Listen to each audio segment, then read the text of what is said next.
જય ભોળાનાથ સાથે આજે આપણે ફરીથી વાતમાં મને ગમતી વાત વાર્તાલાપ અને પોડકાસ્ટની જે સિરીઝ છે એમાં મળીએ છીએ. ઘણો સમય થઈ ગયો, 1 મહિના ઉપર થઈ ગયું છે, પરંતુ આજે આપણે એવા વિદ્વાન ધર્મપુરુષની સાથે વાર્તાલાપ કરવાનો છે જે મારી દ્રષ્ટિએ સૌરાષ્ટ્રમાં જેટલી મોટી જગ્યાઓ છે એમાં સૌથી વિદ્વાન પુરુષોમાં 1 થી 5માં પ્રથમ નંબરે બાપુ આવે. એટલે બાપુનો કોઈ પરિચયની જરૂર નથી. આજે હું આપ સૌને મારા પરમ શ્રદ્ધેય અને મારા માર્ગદર્શક એવા નિંબાર્ક પીઠના લલિત કિશોર બાપુ સાથે આપની મુલાકાત કરાવું છું. નમસ્કાર બાપા.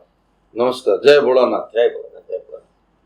હવે બાપુ, અમે આ શંકરા ચેનલમાં અલગ અલગ ધર્મ પુરુષોના સાથે વાર્તાલાપ, એટલે આમ ઇંગ્લિશમાં પોડકાસ્ટ કહે છે, એ લોકો માટે અમે બનાવી અને લોકો સાથે મૂકીએ છીએ.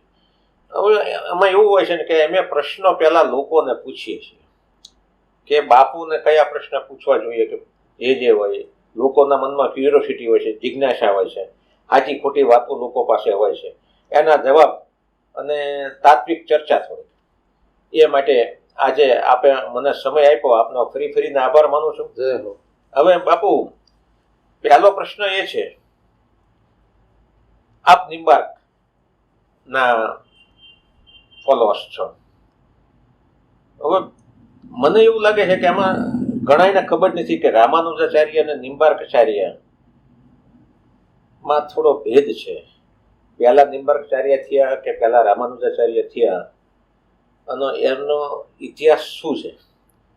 વેદાંતમાંથી આફ્ટર ઓલ આપ સૌ વેદને માનો છો, વેદાંતને ઉપનિષદોના સાથે આપ વણાયેલા છો, તો આ લોકોને મોટી ક્યુરિયોસિટી છે, કારણ કે આપ પોતે બહુ મોટા વિદ્વાન છો. એટલે આ પહેલો પ્રશ્ન છે. બાકીના પ્રશ્નો તો આપણે આ ચર્ચામાં લેતા જઈશું. પણ રામાનુજાચાર્ય અને નિંબાર્કાચાર્યમાં પ્રથમ કોણ થયા અને બેયની તાત્વિક ભેદ શું છે દ્રષ્ટિમાં? થોડુંક ડિટેલમાં બાપુ આપો ને તો અમારા દર્શકોને અને શ્રોતાઓને વધારે મજા આવશે. સૌ પ્રથમ સૌરાષ્ટ્ર નિંબાર્ક પીઠ મોટા મંદિરમાં આપ પરમ પૂજ્ય મહામંડલેશ્વર સિદ્ધપીઠ ભીમનાથથી આપ અહીંયા પધાર્યા, અમારી યોગ્યતા આપને લાગી એ બદલ હું આપનો ખૂબ ખૂબ આભાર માનું છું. નિંબાર્ક પરંપરા એ અનાદિ વૈદિક પરંપરા છે. જી. જ્યારે બ્રહ્માએ સૃષ્ટિની ઉત્પત્તિ કરી અને ત્યાર પછી માનવ માત્ર મનુ અને શત્રુપાના આપણે સંતાનો, પણ જ્યારે સૃષ્ટિને ઉત્પન્ન કર્યા પછી માણસ રોબોટની જેમ જીવતો હતો. જી જી જી. એમાં જ્ઞાનતંતુ, લાગણી, સ્પર્શ આ કઈ નહોતું. પશુવત જીવન. જી. બ્રહ્માજી ફરિયાદ લઈને ગયા વિષ્ણુ ભગવાનની પાસે કે શું કરું? એટલે એમાં રસ ઉમેરવાની વાત હતી.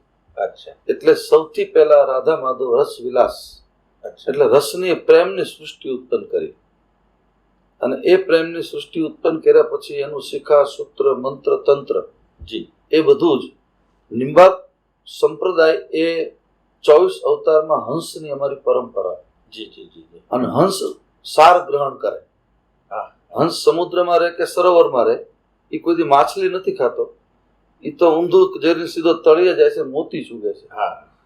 એમ નિંબાર્ક પરંપરા એ મોતી ચૂગવાનો અર્થ જ્ઞાન અને ભક્તિ પરાવાણીમાં અમારી આખી પરંપરા ચાલી રહી છે. એક. બીજા નંબરમાં કે ભગવાન શ્રી કૃષ્ણ પરમાત્માનું તિરોધાન થયું. પછી અમુક સમય પછી અનાચાર, અત્યાચાર, પાપાચાર વધ્યા, એટલે ભગવાન સુદર્શનનું જે છે એ સુદર્શનને મનુષ્ય રૂપે જવાની આજ્ઞા આપી ઠાકોરજીએ. જી જી. તું જા. અને એ સુદર્શન ચક્રનો અવતાર, એનું નામ છે નિંબાર્ક ભગવાન. મહારાષ્ટ્રમાં મૂંગી પેઠણ પાસે એમનો જન્મ, અને ત્યાંથી એમને રાધા કૃષ્ણની રસ ભક્તિનો પ્રચાર કર્યો. એમાં કીર્તન, ભજન, સત્સંગ, જ્ઞાનની વાતો. હવે આપનો પ્રશ્ન છે રામાનંદાચાર્ય કે રામાનુજાચાર્ય? જી જી જી. આ બધા જ આચાર્યો આપણા દેશની ભારતીય સનાતન હિન્દુ સંસ્કૃતિની રક્ષા માટે શંકરાચાર્યમ કેશવમ બાદરાયણ, શંકરાચાર્ય એટલે શંકરનો અંશ, અવતાર, ભારતીય સનાતનને બચાવવા માટે 4 મઠ સ્થાપ્યા. જી. 4 મઠ સ્થાપ્યા અને સુરક્ષા વધી ગઈ, વિધર્મીઓથી બચતો દેશ. પણ ખૂણા જે પડ્યા અગ્નિ વાયવ્ય નૈઋત્ય એ ખૂણામાંથી લોકો આવવા માંડ્યા. એટલે ચારે ચાર શંકરાચાર્યો અને ભગવાન બ્રહ્માજીએ વ્યવસ્થા કરી એના 4 આચાર્યો મૂક્યા. જગતગુરુ એટલે શંકરાચાર્ય નથી. આજ પણ લોકોના મગજમાં ખોટી ભ્રાંતિ છે. કોઈ જગતગુરુ બને એટલે એને આગળ શંકરાચાર્ય લાગે. શંકરાચાર્ય કોઈને લાગે નહીં. શંકરાચાર્ય માત્ર શંકરાચાર્ય, જે આપણી ભારતીય સનાતન સુપ્રીમ પાવર. આચાર્ય જે છે નિંબાર્કાચાર્ય, રામાનુજાચાર્ય, વલ્ભાચાર્ય, એ જે આચાર્યો છે એ આચાર્ય હાઈકોર્ટ છે અને મહામંડલેશ્વર છે સેશન્સ કોર્ટ, જે લોકોના સીધા પ્રશ્નો આવે એની પાસે એ પછી ઉપર તારણ માટે મોકલે. એમ નિંબાર્ક આચાર્યો જે થયા, રામાનુજાચાર્ય, વલ્ભાચાર્ય અને નિંબાર્કાચાર્ય, એ આચાર્યોએ એટલે આખું કવર કર્યું. અને સનાતન ભક્તિમાં ભગવાનની રસમય ઉત્પત્તિ.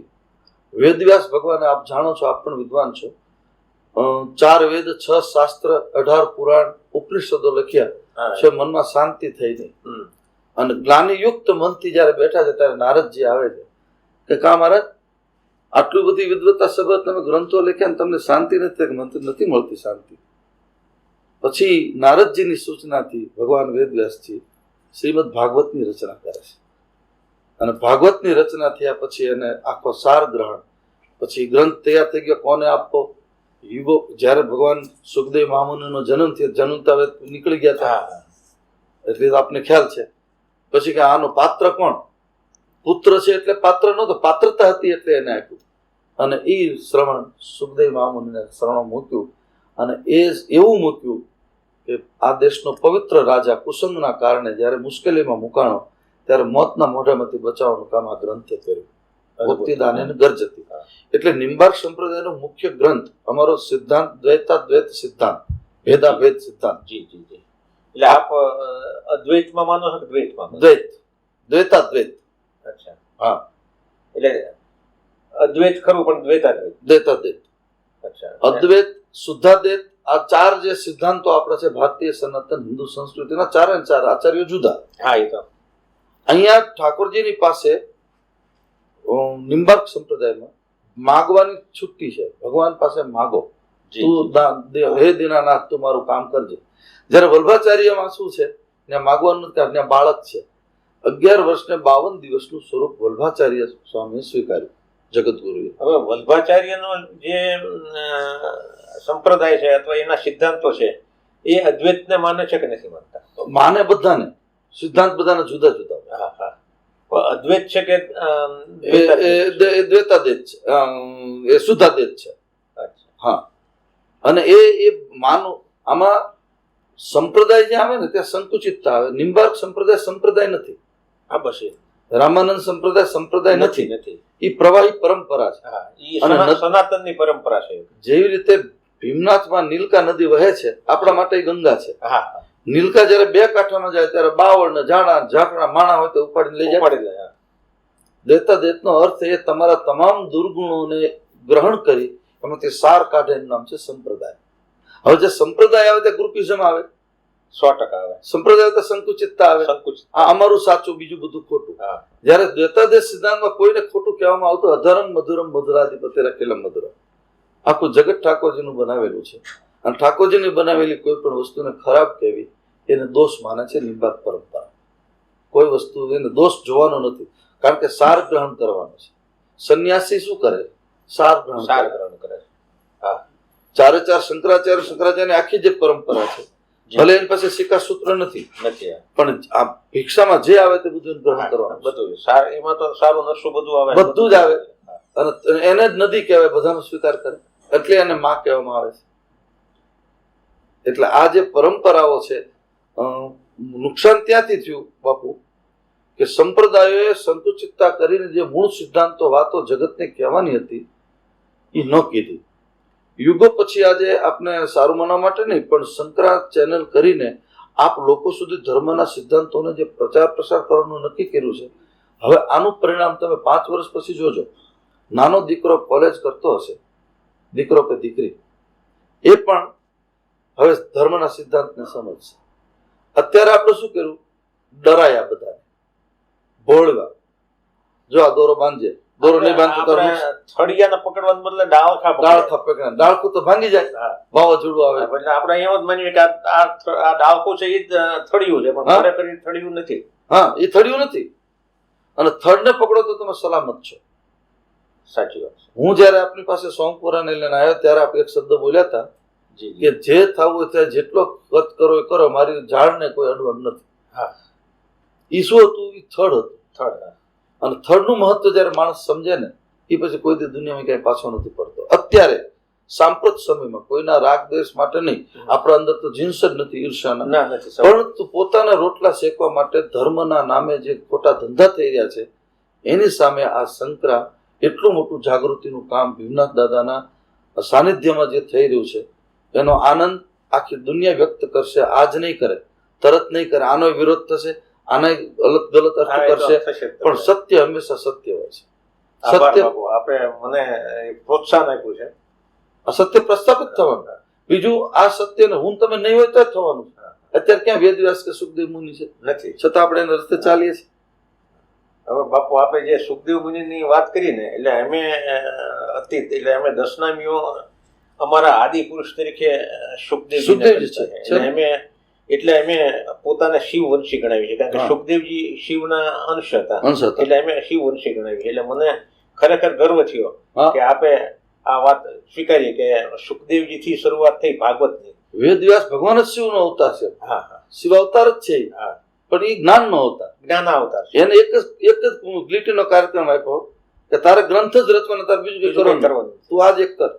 અને એના પ્રચારક માટે પાછા અલગ અલગ મૂકે. હવે બાપુ નિમ્બાર્કાચાર્ય બ્રહ્મસૂત્ર ભાષ્ય લખ્યું છે. હા, નારદનું બ્રહ્મસૂત્ર ભાષ્ય અલગ અલગ લોકોએ ઘણા બધા લખ્યા. હા, આધુનિક યુગમાં અત્યારના સમયમાં ઓશોનો બ્રહ્મસૂત્ર ભાષ્ય ખૂબ જ ઓશોના નામથી ઘણાને ચીડ ચડે છે, પણ મેં વાંચ્યું છે. હા, તર્કસંગત છે. હા, તર્કસંગત છે. હવે નિમ્બાર્કાચાર્ય બાપુએ જે ભાષ્ય લખ્યું બ્રહ્મસૂત્ર, એનું ઉપર થોડોક ડિટેલમાં પ્રકાશ આપી શકો તો અમારા દર્શકોને મજા આવે. એમાં બ્રહ્મસૂત્રના ભાષ્યમાં મેં પણ એટલો ઊંડાણ અભ્યાસ નથી કર્યો, પણ મને એટલું ગુરુ કૃપાથી જે સમજાયું છે એટલું સમજાયું છે કે નિમ્બાર્ક ભગવાને રાધા કૃષ્ણ ભગવાનની પ્રેમ રસ ભરી જે ભક્તિ છે સાર ગ્રહણ કરવાની, એ સિદ્ધાંતને સમજાયો, અંદર એવિડન્સ સાથે સમજાયું છે. દાખલા તરીકે બરવાળાની બજારમાં કે લીમડીની બજારમાં શાકભાજી લેવા કોઈ ભાઈ કે બેન ગયા, એ વખતે એ કોમામાં જતા રહ્યા, બીપી લો કે હાઈ થઈ ગયું, હારે કોઈ નહોતું, ખિસ્સામાં પૈસા પણ નહોતા. બેભાન થઈને જયારે પડી ગયા ત્યારે જે વ્યક્તિ દયાળુ વ્યક્તિ ભાઈ કે બેન આવીને ઉભો કરીને ગ્લુકોઝ આપીને એને દવાખાને લઈ જાય તો ઘરે પહોંચાડે, એ ઈશ્વર. અણીના સમયે કોઈ ન હોય ત્યારે જે તમને મદદ કરે છે ઈશ્વર છે. એ સિદ્ધાંતને ભગવાન નિમ્બાર્કાચાર્ય સિદ્ધ કર્યો. બીજી વાત, આપ જયારે કહો છો ત્યારે વિનોબા ભાવેનો પ્રશ્ન કર્યો કોયમ્બતુરની સભામાં, એ મેં વાંચેલો પ્રશ્ન પુસ્તકમાં, વિનોબાને વાંચું. એક દીકરી એને પૂછે છે કે દેશ ભારત મહાસત્તા સુધી ક્યારે પહોંચશે, ત્યારે એને એ શબ્દ વાપર્યો કે દેશની કોલેજ કે સ્કૂલ છૂટે એમાંથી નીકળનારો દીકરો કે દીકરી, ભલે એને જીન્સનું પેન્ટ ટી શર્ટ પહેર્યું હોય, કોલેજમાંથી નીકળી સીધી જ રામજી મંદિરે શિવ મંદિરે આરતી ઉતારશે, તેથી મારો દેશ મહાસત્તા સુધી પહોંચશે. સરસ બાપુ. અત્યારે તો એવું વાતાવરણ છે કે આરતીનો સમય થાય ને આરતીના ઢોકરા વાગે એટલે લોકો ઉભા થઈને જાય છે કે હાલો જમવાનો સમય થઈ ગયો. હા, અત્યારે ખરેખર આવું વાતાવરણ છે. એનું એક કારણ બાપુ એ પણ છે, આપણે આઈ એગ્રી, આપણી પણ એમાં ઓલી છે, મંદિરના પૂજારીઓ સંતો કે મહંતોએ આરતી, નગારો, ટોકરી અને શંખ અને ધ્વનિ મુદ્રણની કોઈની વાત જ નથી કરી. એનું મહત્વ સમજાયું નથી. હવે જેનું મહત્વ જ ન સમજાય, શું કામ? હું ભીમનાથને ઓળખતો જ નથી, ભીમનાથ હું શું કામ આવું? એ વાત સાચી. હું ભીમનાથમાં મારા 10 ઓળખીતા ઘરે હું ચા પાણી પી આવું, પણ ભીમનાથ દાદા હું નથી આવતો, શું કામ? હું ઓળખતો જ નથી, મને મહત્વની ખબર નથી. મારા માટે શંકરનું મંદિર સામાન્ય એમ માનું, પણ જે ભીમનાથને માનશે એ દંડવત કરતો કરતો ત્યાં જશે, એનું મહત્વ. એમ સાધુ સંતોએ ક્યારેક ક્યારેક જ્ઞાનના અતિરેકમાં ભક્તિ રસને ભૂલ્યા છે, અને આ બધું હવે ભક્તિ રસમાં. શંખનો એક નાદ કરવાથી કુંડલીનું જાગરણ થાય. એક નાભીમાંથી નીકળનારો એક જ શબ્દ ઓમકાર અને શંખનાદ, એ શંખનાદ જ્યારે માણસ ફૂંકે એટલે નાભી ઊંચી થાય. એક જ શબ્દ એવો છે, નાભીમાંથી નીકળે છે. એટલે કબીરે કીધું અતિ લવલીનં ચિહ્નંતમ જ્ઞાની. જ્ઞાની માણસ કોણ? જે અતિ લવલીન હોય, જે ઠાકોરજીને સમજી અને જગતમાં આપણે ત્યાં એક શિક્ષણની પદ્ધતિમાં એક આવ્યું હતું વચ્ચે કે ભાર વગરનું ભણતર, દફતર વગરની સ્કૂલ. બહુ સારો સિદ્ધાંત હતો. આ જ વાતને ઓશોએ સમજાવવાનો પ્રયાસ કર્યો, પણ ઓશોએ પ્રેક્ટિકલ જીવનમાં ઉતાર્યું એટલે ફેંકાઈ ગયા. હું એવું માનું, ઓશો પોતાનો અતિ દાર્શનિક મહાપુરુષ, 500 વર્ષ વહેલા જન્મ થઈ ગયો. હા, સિદ્ધાંત છે. હું પોતે એવું માનું, કારણ કે મેં એમને વાંચ્યા છે, એટલે એવું મને એવું પોતાને લાગે. હા, હવે બાપુ આપે જે વાત કરી એમાં આ શંખની વાત કરી, કુંડલીની જાગૃતિની વાત કરી અને જ્ઞાનની વાત કરી. ભક્તિ રસ અને જ્ઞાન રસ અલગ અલગ છે કે ભેગા ગણવા, કે એકબીજાના પૂરક છે? રામાયણમાં લખ્યું છે, કાકભૂષણજી ગરુડજી કાકભૂષણને નીલગિરી પરંતુ પ્રશ્ન પૂછે છે. મોહ જયારે ઉત્પન્ન થાય ત્યારે પ્રશ્ન ઉભો થાય. હા, આશુતોષ ગિરી બાપુને મોહ ઉત્પન્ન થયો છે એટલે આ બધું ગોઠવણું એમનું નથી થયું. કયો મોહ ઉત્પન્ન થયો? સાત્વિક શ્રદ્ધા ધ્યાન સુહાય. આશુતોષ ગિરી બાપુને એવું થયું કે મારે હવે આ ઉંમરે મહેનત કરીને લોકોને સિદ્ધાંત સાથેનો ધર્મ સમજાવો છે, એટલે આ શંકરા ચાલુ કર્યું. એમ જયારે નીલગિરી પર્વત ઉપર 7 પ્રશ્ન પૂછે છે. હવે હરિનું વાહન એને મોહ ઉત્પન્ન થાય તો આપણે કઈ વાડીના મૂળ? જેના ઉપર ભગવાન બેસે, ગરુડ તો ભગવાન વાહન છે ને. ઈ જયારે નાગપાસથી ભગવાનને બાંધ્યા, રણની શોભા વધાર, રામાયણમાં લખ્યું છે રણ શોભા લગી પ્રભુ બંધાયો. રણની શોભા વધારવા માટે ભગવાન નાગપાસનું મહત્વ વધારવા બંધાણા અને નાગપાસ આને બોલાયો, ગરુડને તું આય નાગપાસ કાપ. નાગને ખાઈ ગયા, ભગવાનને ઉભા કર્યા. હવે ઈ ત્યાંથી નીકળી જાય પગે લાગીને તો વાંધો નહીં, પણ કોટ મગજમાં ફાંકો આવ્યો, હું ન હોત તો આનું કોણ? અને ઈ જે મોહ ઉત્પન્ન થયો, પછી મોહ જયારે ઉત્પન્ન થાય ત્યારે ઊંઘ ઉડી જાય, ભૂખ મરી જાય, અને પછી શિવજીની પાસે જાય છે, બ્રહ્માજીની પાસે. બ્રહ્માજી માર્ગ મોહ મિલેવું ગરુડા, તું મને માર્ગમાં મળે, હું તને શું કહું? શિવજીની પાસે. શિવજી કે પણ ખગઈ જાનત ખગકી ભાષા, હું તને તારી જાતિ પશુની પક્ષીની, હું માણસ છું, હું તને કેમ સમજાવું? તો શું કરું કે મોહને ભાંગનારી કોઈ મહાન વ્યક્તિ અત્યારે તો નીલગિરી વ્રત ઉપર કાકભૂષણજી સુશીલા. કાકભૂષણજી માટે સુશીલ શબ્દ હોય. કાગડાને કોઈ સુશીલ કે? ન્યાય દેતા દે સિદ્ધાંત સાબિત થયો. અને ઈ કાકભૂષણજી પાસે ગયા અને કે મારી પર કૃપા કરો. શેની? મને મોહ ઉત્પન્ન થયો છે આ નાગપાસનો. અને પછી મોહના ભાંગવા માટે 7 દિવસ સત્સંગ કરે છે, અને પછી ગરુડનો મોહ ભાંગ્યો છે. ભગવદ ગીતામાં, મહાભારતમાં મોહ ઉત્પન્ન થાય છે અર્જુનને કે એક हस्तिनापुर तो क्या लेकिन पूरे विश्व का राज्य मुझे मिल जाए, मैं युद्ध करने वाला नहीं हूं. શું કામ? કે આમાં તમારા ભાઈ છે, ભત્રીજા, કાકા, મોહ આવી ગયો. હવે એ મોહને તોડવા માટે ભગવાન શ્રી કૃષ્ણને પોતાને 18 દિવસની કથા કરવી પડી. જ્ઞાન યોગ, ભક્તિ યોગ, અને છેલ્લે બોલો નષ્ટો મોહા સ્મૃતિ લબ્ધા, મારો મોહ નાશ પામ્યો. એવો જ મોહ રામચરિતમાનસમાં વિભીષણને થયો. નાથ અને રથ નહીં તન પદ તાના કે બધી જીત છે. આના ના વિભીષણનો મોહ એક કદમ આગળ છે. પોતાના પરિવારનો મોહ ઉત્પન્ન થયો હતો અર્જુનને. અહીંયા ભગવાન માટેનો મોહ હતો. તમને કેમ જીતશો મહારાજ? આ તો સોનાના રથમાં આવે છે અને તમારા પગમાં પગર કઈ નથી પહેરવા. એટલે પછી ભગવાન રામે એને રથની વ્યાખ્યા કરી કે જેનાથી વિજય મળે ને, લાકડાના રથ નથી હોતા. આ રાવણ જે રથમાં આવ્યા ને, મારો લક્ષ્મણ એક બાણે હતો નતો કરી નાખશે, પણ હું શેના પર બેઠું તને વાત કરું. શું? એના માટે જ્ઞાન ચક્ષુ જોઈએ, આંતર ચક્ષુ જોઈએ. સૌરજ ધીરજ તેહી રથ ચાકા. હું શૌર્ય અને ધીરજના પૈડા વાળો રથ છે મારો. અને 4 ઘોડા, બલ, વિવેક, દમ, પરહિત, ઘોરે. બાપુની આશુતોષગીરીની લોકો વંદના શું કામ કરે? 4 ઘોડા ઉપર બેઠા છે. બલશાલી છે. એ જે શબ્દ ફેંકે ત્યાં હજારો લોકો એની પાસે ઉભા હોય. વિવેક, નાના નાના માણસને નમી અને આટલું મોટું પદ હોય છતાંય બધાને નાના ને મોટા કરવા, જેવી રીતે તમે અમને કરો છો. અરે બાપા. બલ, વિવેક, દમ, ઇન્દ્રિય નિગ્રહ, સમાજ માટે બધા સુખનો ત્યાગ, અને પરહિત. આ જે શંકરા ચેનલ કરી અને તમે જગત હિતનો જે નિર્ણય કર્યો છે, આ 4 ઘોડા ઉપર ભીમનાથ બેઠું છે, યાની કે ભગવાન રામ બેઠા હતા. પછી સૌરભ ધીર તેર બલ વિવેક દમ પરિત ગોરે ક્ષમા કૃપા સમતા રજ જોરે. પછી એને ચોકડું કયું, ક્ષમા કૃપા અને સમતા. સમરસતાની વાતો કરનારાને ખબર જ નથી અત્યારે જે વાતો કરે છે રાજકારણીઓ સમરસતાની, એ બોગસ વાતો છે. સમરસતાનો સંદેશ તો યુગો પહેલા કાક ભૂસુંડી આપેલો છે. અહિંસા પરમો ધર્મ ગાંધીજીના નામે કોઈ જૈનના નામે જયારે ચડાવે છે તો આ તો વેદોનું સૂત્ર છે. તમે તો ફોલો કર્યું છે એને. આ ચર્ચામાં આપણે જે કીધું ને એમાં 2 મહાપુરુષોનો આપણે ઉલ્લેખ કર્યો, જે અર્જુન અને વિભીષણ. હવે વિભીષણને તમે ઉચ્ચ ભક્ત માનો છો કે અર્જુનને? વિભીષણ એક કદમ આગળ, અર્જુન કરતા એક કદમ આગળ. એટલે એનો મતલબ એમ છે કે અર્જુનમાં થોડોક અહમ હતો. અહમ નહીં, મોહ હતો.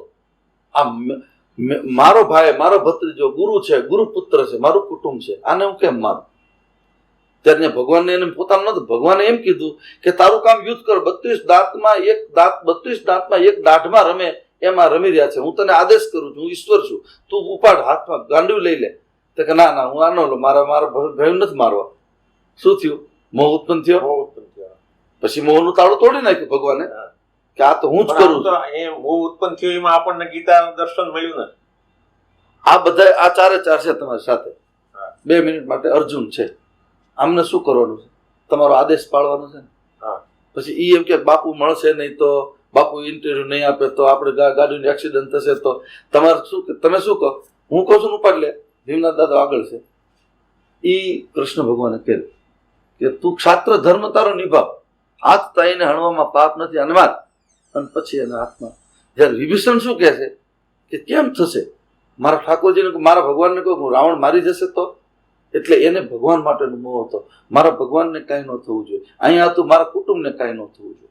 એટલે બીજા અર્થમાં હું જે ભક્તિની વ્યાખ્યા મારા મગજમાં છે અને મારા ગુરુદેવે જે મને કહી દીધી, એટલે હું એવું માનું છું ભક્તિ એટલે વિસર્જન, સ્વનું વિસર્જન. એટલે વિભીષણ સ્વનું વિસર્જન કરી નાખ્યું. અર્જુનમાં મોહ થોડોક હતો. સ્વનું વિસર્જન અર્જુન નતા કરી શકે. પછી કર્યો ભગવદ ગીતાના અંતમાં કર્યો. નષ્ટો મોહ સ્મૃતિ લબ્ધ. હવે મારો મોહ, હવે પ્રભુ તમે સાચા, મારી ભૂલ હતી, મને ક્ષમા કરો. જ્ઞાન યોગમાં હવે જ્ઞાનમાં જઈએ તો ભગવાન કેવું રક્ષણ કરે છે ભક્તનું. જયારે એને ભક્તિ સ્વીકારી એટલે જયારે અર્જુન રથ ઉપર ઉતરે છે, પેલા રથના નિયમ એવો છે સારથી પહેલા ઉતરે, પછી શેઠ ઉતરે, પછી દરવાજો ખોલે. અહીંયા ઊંધું થયું. અર્જુનને કે તું પેલા નીચે ઉતર. પણ કે પ્રભુ ઉતર, તને કહું છું ને ઉતર. જેવો ઉતર ભગવાન ઉતરે બળીને ભાષમાં થઈ ગયું. ત્યાં રસ ખાક થઈ ગયું, જે મહાભારતમાં પ્રસિદ્ધ કથા. એ ક્યારે? જ્ઞાન યોગ, ભક્તિ યોગ, કર્મયોગનો સિદ્ધાંત સમજાય પછી જયારે ભક્તિ એનામાં આવી, શરણાગતિ આવી, ત્યાર પછી ઈશ્વર રક્ષા કરે. એકવાર બોલે સર્વ ધર્માન પરિત્યજ્યમ મામેકમ શરણમ વ્રજ. તું મારો થઈ જાય એકવાર. હવે અર્જુન તો વેપારી, ન્યાય પ્રશ્ન કર્યો એને કે તમારો થઈ જાવ, મારા છોકરા બહેરો, મારા ધંધા નોકરી શું? આ તો આપણી ભાષામાં વાત કરીએ. મહાભારતમાં આવી ભાષા બીજા છોકરા ન હોય, પણ આપણે સહજ બોલીએ. એટલે ભગવાન શું બોલ્યા બીજા શ્લોકમાં? યોગક્ષેમમ વિહામ્યહમ. હું તારા યોગને ક્ષણનું વહન હું કરું, તું ક્યાંક સામાનો કામ કરતો અને એ કામે લાગ્યું. જ્યારે તમે એના બની જાઓ, ભીમનાથ દાદાના તમે બન્યા, અતિરુદ્ર કર્યો, લક્ષચંડી કર્યો, તમને પોતાને ખબર છે, બધાને ખબર છે આપણી તાકાત હતી ના, માણસની તાકાત હતી, ઈશ્વર સિવાય ન થાય. એ સાક્ષાત ભીમનાથ દાદા આવીને કરી ગયા. હવે ઉત્પન્ન ક્યારે થાય? જેથી તમારા મનમાં કોટો ફૂટે કે મેં કર્યું, ભાઈડા વગર કોઈ ન થાય, તેથી ત્યાં પછી ભગવાન ન હોય.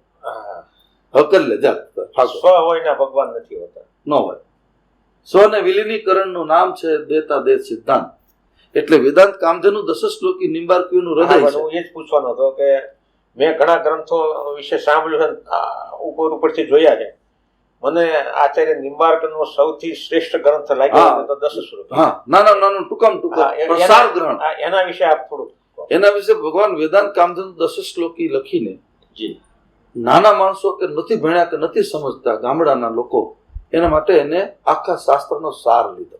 માત્ર 10 શ્લોકમાં 10 શ્લોકમાં વેદાંતનું જ્ઞાન અંદર આવ્યું.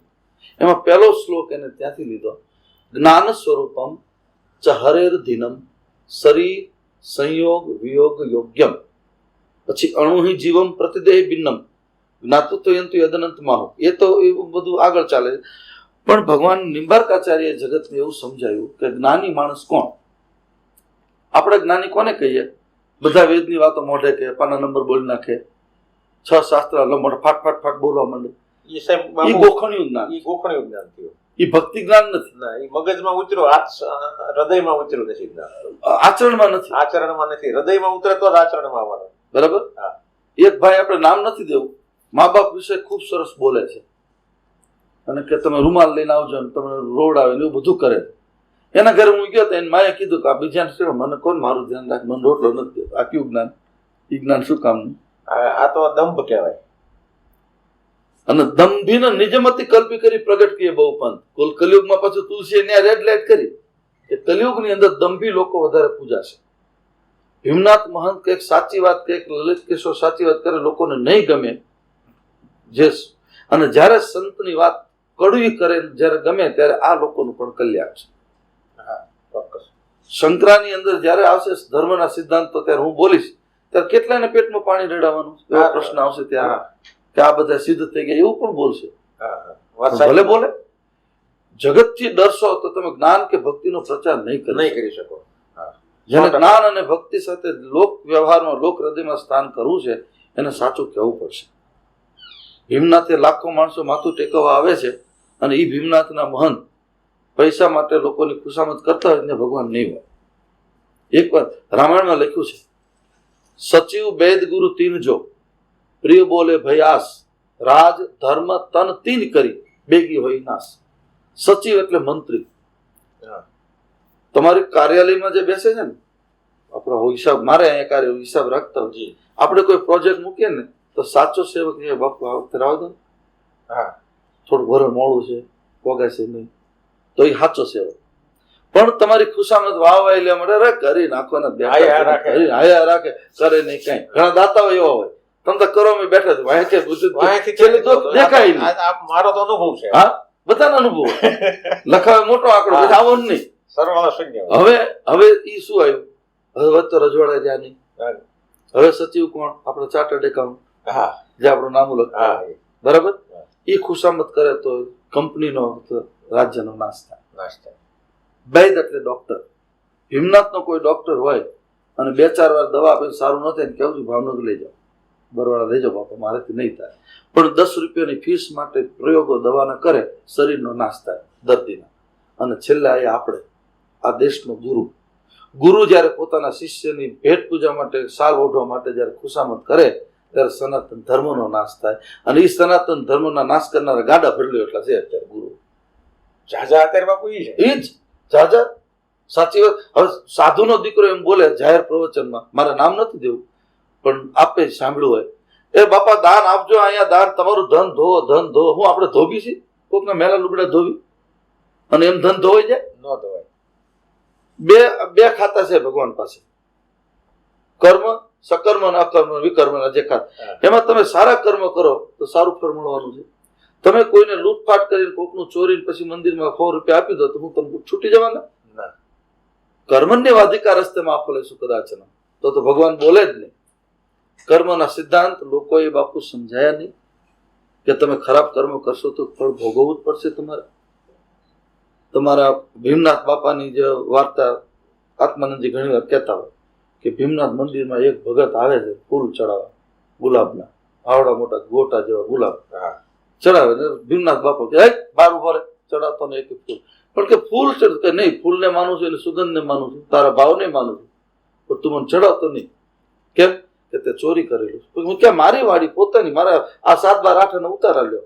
તો કે એ બધું સાચું છે, પણ જાફરાબાદ માટે મહીપરી યોજનાનું જે પાણી જતું હતું નર્મદાનું, એની મોટી ઓલી એમાં તે કાણું પાડીને પાણી થાય. એટલે તે કેટલાય ગાયોના અવાડા ખાલી રહ્યા, કેટલાય બહેનો દીકરીઓને પાણી નથી મળ્યું. પાપ કરીને તું મને ગુલાબ ચડાવ. આ ભીમનાથ દાદાની વાત સિદ્ધાંતની સાધુ સંતોએ આ લોકોને સમજાવવું પડે. તમે તમારા મા બાપની સેવા, બજરંગદાસ બાપાને આપણે વાત સાંભળી છે, કોઈ પગે લાગે ને એટલે પછી બેટા ક્યાંથી આવે, કે ભીમનાથથી. શું તારા મા બાપ? તો કે બાપુ મા બાપ છે પણ ભેગા નથી રહેતા, અમને નથી મેળ પડતો. એટલે બાપા શું કે, હાલતી ન થા, તું તારા બાપનો નથી, બાવાનો ક્યાંથી થઈશ? એ હતો સિદ્ધાંત કેવો, દેતા દેશ સિદ્ધાંત નહીં આવ્યો. આ સાંપ્રત સમસ્યા સમસ્યા છે અત્યારે. તો સાંપ્રત સમયમાં આ જે તમે કરી રહ્યા છો શંકરા, એ આ બહુ કરીબ કામ થવાનું છે.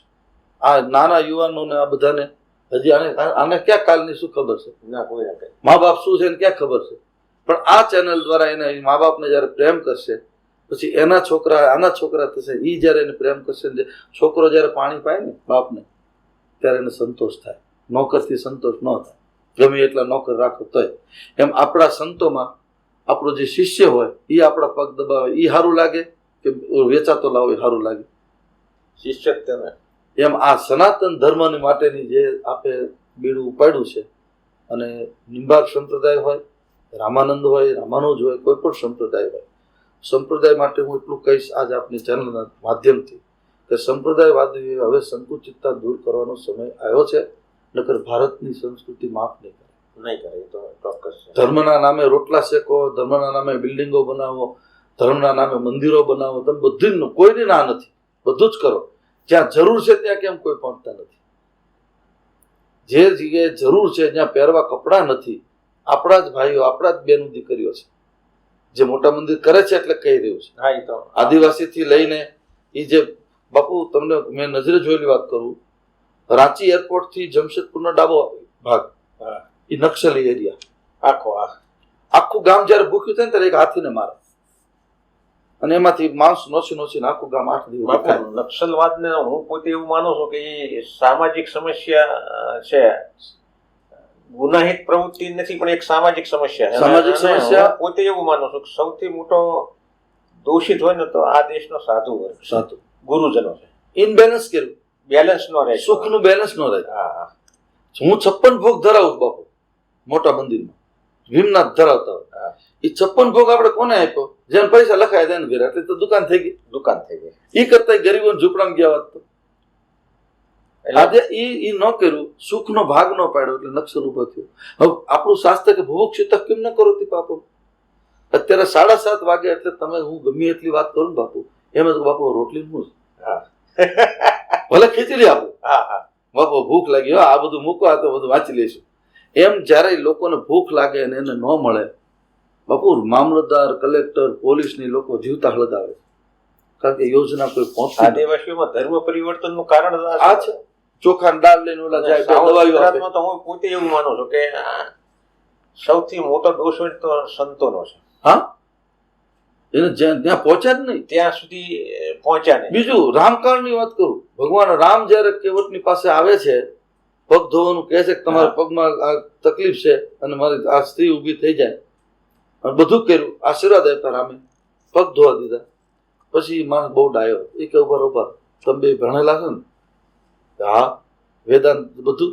કે અમારે જો 71 પેઢીના પિતૃ તર્પણ કરાવો પછી બે આવે. કે કેમ? કે તમારા સંતો, તમારા મહામંડલેશ્વરો, તમારા પપ્પુ ધધુઓ કોઈ અહીંયા આવ્યા જ નથી.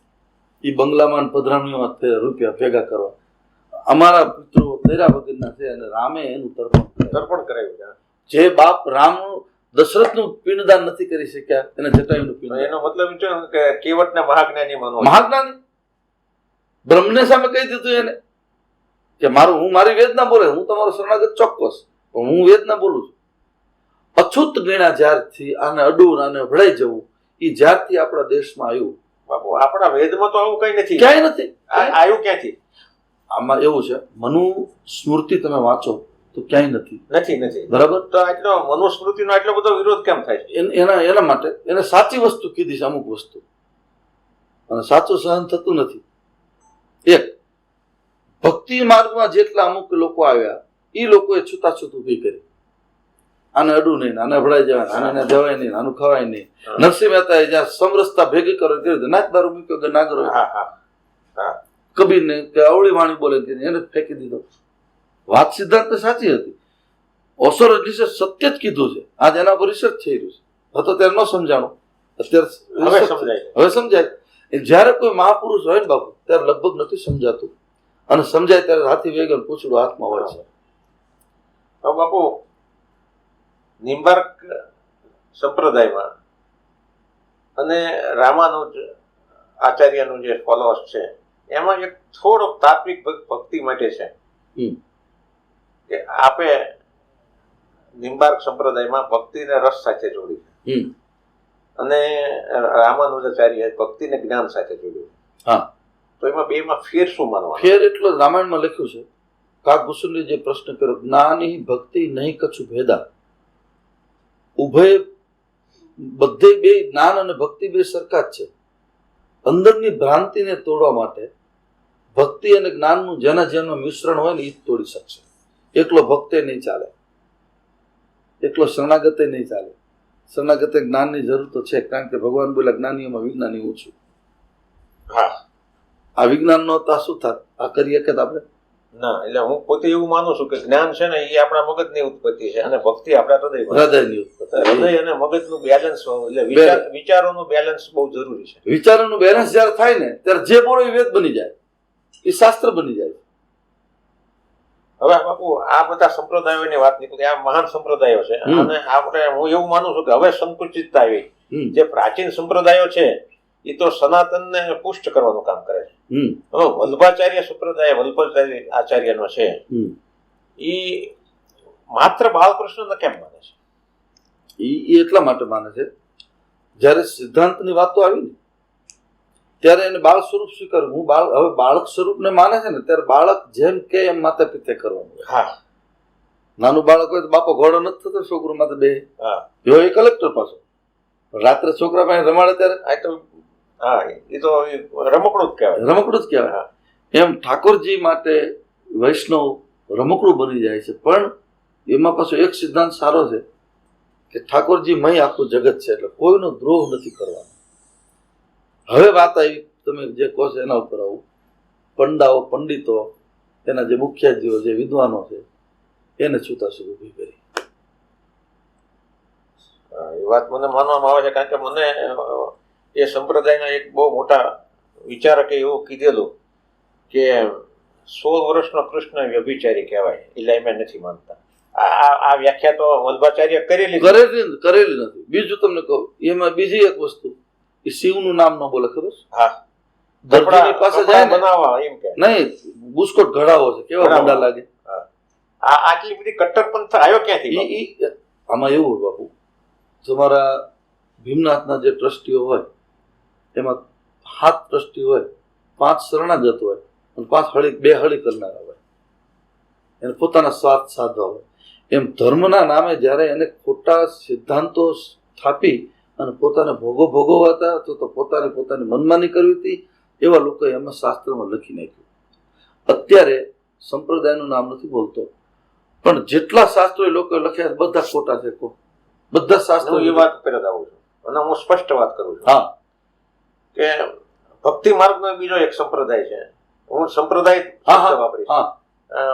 જે અર્વાચીન છે, પ્રાચીન નથી. અર્વાચીન છે.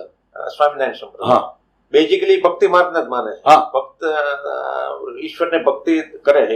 એમને યોગ કે જ્ઞાન, એમનું જ્ઞાન મને તો છીછરું લાગે છે જ નહીં. હા, છીછરું નહીં, છે જ નહીં. હવે એ આપણા ગ્રંથોનું ખંડન કરે છે તો કયા આધારે કરે? એ આધાર એક જ, એમાં એનો દોષ એટલા માટે નથી. રામાયણમાં કાકભૂષુંડે યુગો પહેલા કીધું છે, કલ્પઈ પંથ અનેક.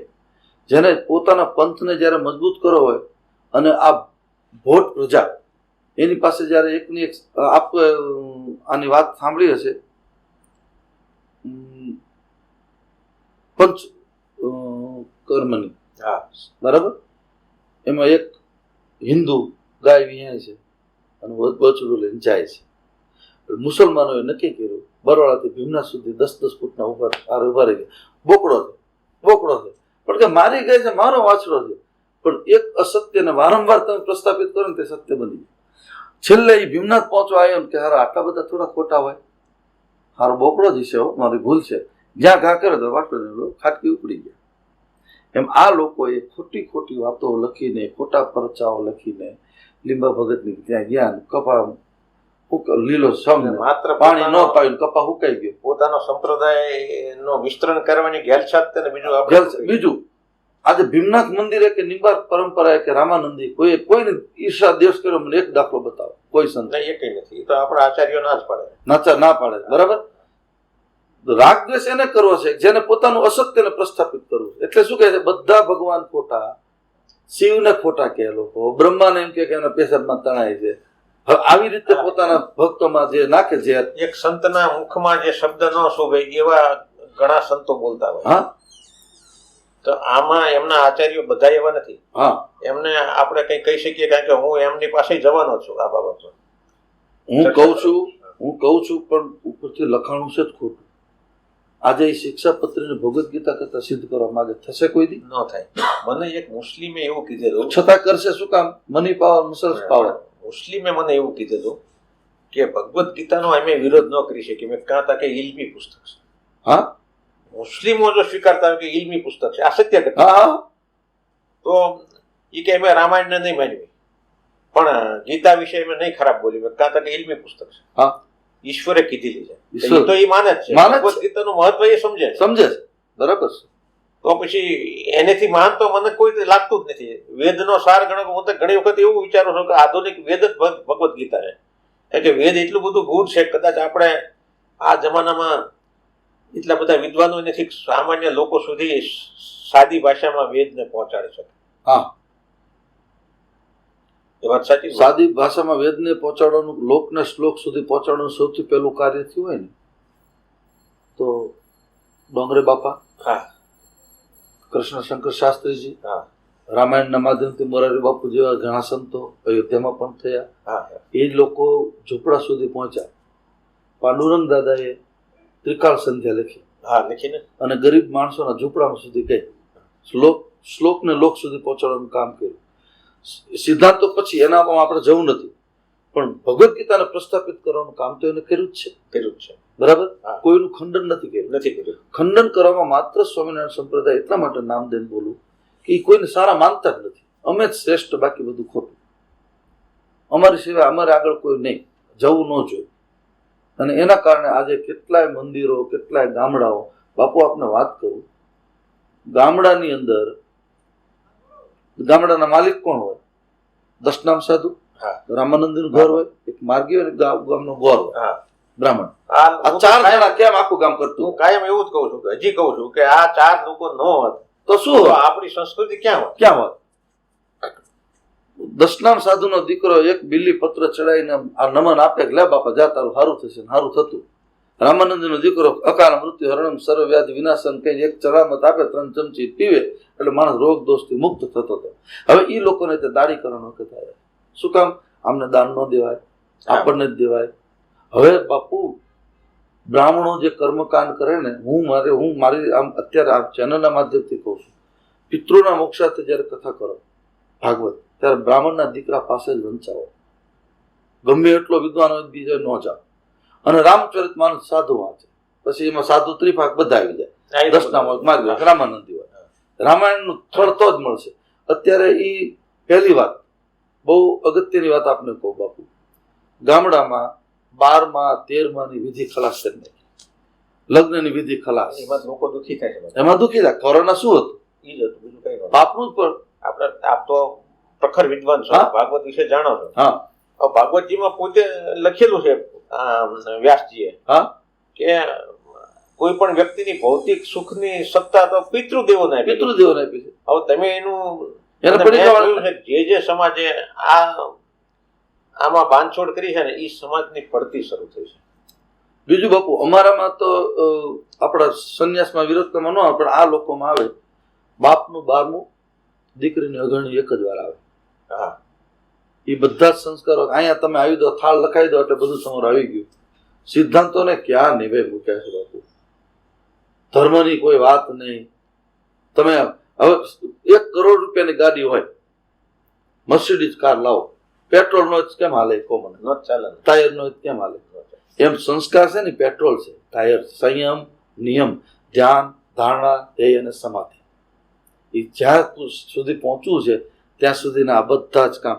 અત્યારે હું તમને જમવા આપું, 4 રોટલી તમે લીધી, એટલે 4થી રોટલી કે બાપુ હવે નહીં, હવે પાણી મને આપો. એનો અર્થ 4થી રોટલીમાં જાદુગર નહોતું, પણ પેલા 3 રોટલીનો ફાળો હતો. હા એ 3 પેટમાં ગઈ ને ચોથી તમે ધરાણા. આ લોકોને મૂર્ખાઓને એટલી ખબર નથી કે વેદ સિદ્ધાંતની વાતો મનુ અને શત્રુપાના કાળથી જે થઈ એને આપણે નેવાય મૂકવાનું લોકોને સમજાવશું. હાવ ખોટા ઉઠા ભણવાના.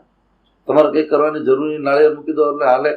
તમે થાળ લખાઈ નાખો, દાન કરી દો એટલે હાલે. દાનની વ્યાખ્યા આપણે કરું. બાપુ અમારા ગુરુજી સમજાવતા હતા, જેના ઘરે કુંવારી દીકરી હોય પરણવા લાયક એના ઘરનું દાન નહીં લેવાનું. જેના ઘરે દર્દીનો ખાટલો હોય એનું દાન નહીં લેવાનું. જેનું મકાન બનતું હોય એનું દાન નહીં લેવાનું. અને જેને ત્યાં દુષ્કાળ હોય ત્યારે દાન નહીં લેવાનું. એટલે હું બાપુને રાતે પગ દબાવતો પૂછું કે બાપુ શું કામ? કરોડપતિ હોય તો શું વાંધો? તો કે સાંભળ બેટા, બધાના સિદ્ધાંતો, બધાનું બજેટ તૈયાર હોય. દીકરીને કરિયાવરની ખરીદી કરવા જતા હોય, દીકરીને સાડી ગમી 10,000 રૂપિયા વાળી, એ લેવી હતી. પણ એના પપ્પાએ શું કીધું કે બેટા આપણે ભીમનાથ અવસર આવે છે ને એમાં આપણે 25,000 લખાયા, તો તું એક કામ કરીને 9,000 વાળી સાડી લેજે. દીકરીને ગમતી હતી 10,000 વાળી, 1,000 ઓછા લેવા પડ્યા. એ દીકરીને જે અંદરથી ગમ્યું નહીં ને એ નિહાકો નાખ્યો સીધો આપણા ખાતામાં આવી જાય. આ ધર્મ પુરુષ સમજાવવાનું હતું. દાન લો પણ સુપાત્રનું લો, કુપાત્રનું નહીં. બાપુ દાન અને દક્ષિણામાં ફેર શું? દાન તમે માંગો છો કલ્યાણ કરવાની ભાવના માટે. એને કઈ દાન દે કલ્યાણ. તમે એને પ્રેરણા આપો કે આનું આમ કરો, આનું આમ કરો, આ યજ્ઞમાં આપો, ગૌશાળામાં. દક્ષિણા તમે તમારા વિશુદ્ધ હૃદયના ભાવથી આપો છો કે મારી પાસે જે ધન છે એ ધનની શુભ ગતિ થાય એટલા માટે હું મારા ગુરુને, બ્રાહ્મણને, સાધુને હું દાન આપું છું. સરસ બાપુ.